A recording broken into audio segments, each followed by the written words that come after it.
Bom dia, hoje é quinta-feira, dia 3 de novembro, o significado da cruz. Paulo fala da cruz do Calvário e do que ela representa para o mundo. Paulo diz que a cruz é a sabedoria de Deus e o poder de Deus. No entanto, essa sabedoria e poder de Deus é vista no mundo como uma loucura, como uma coisa de maluco.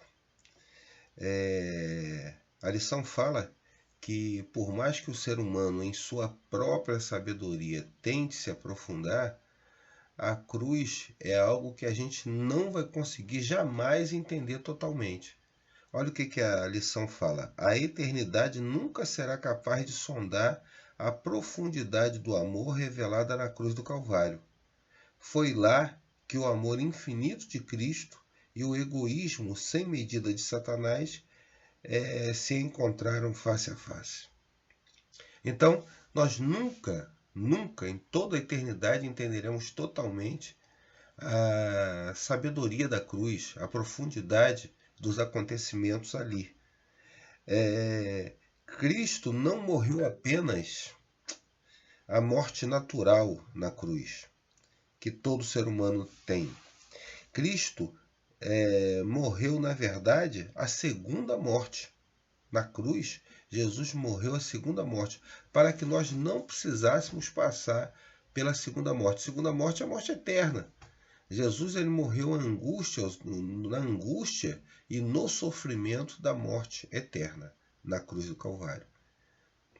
Outra coisa importante é que a lição vem mostrando que a cruz nos apresenta 5 aspectos importantes.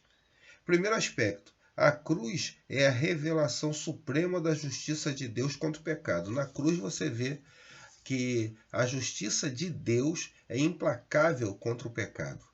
Jesus teve que morrer para que nós fôssemos libertos do pecado. O pecado não é brincadeira.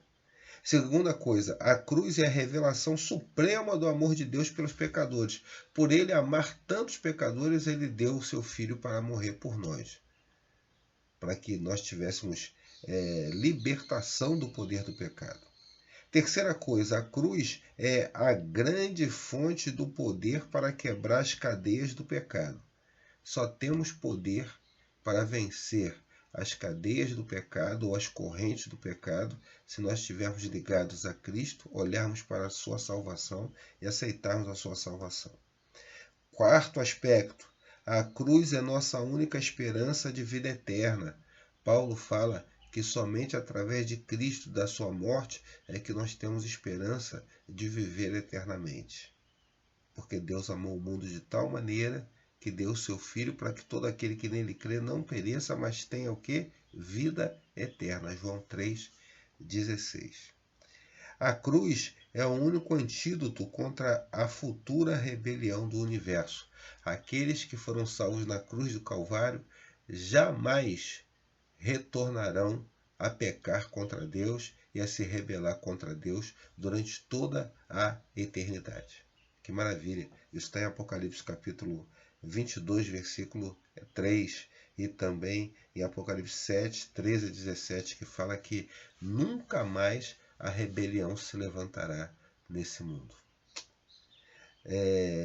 Ao contrário, então como agora, a pregação da cruz ela se tornou loucura para as pessoas que se perdem. Se tornou loucura para as pessoas que se perdem. Porque eles não conseguem entender nem mesmo que existe um Deus verdadeiro, que existe um Deus que existe mesmo. Muito pelo contrário, o livro de Romanos fala que para as pessoas do mundo a palavra da cruz é loucura. E a palavra loucura vem do termo grego idiote. Idiote que sai de onde vem a palavra idiota.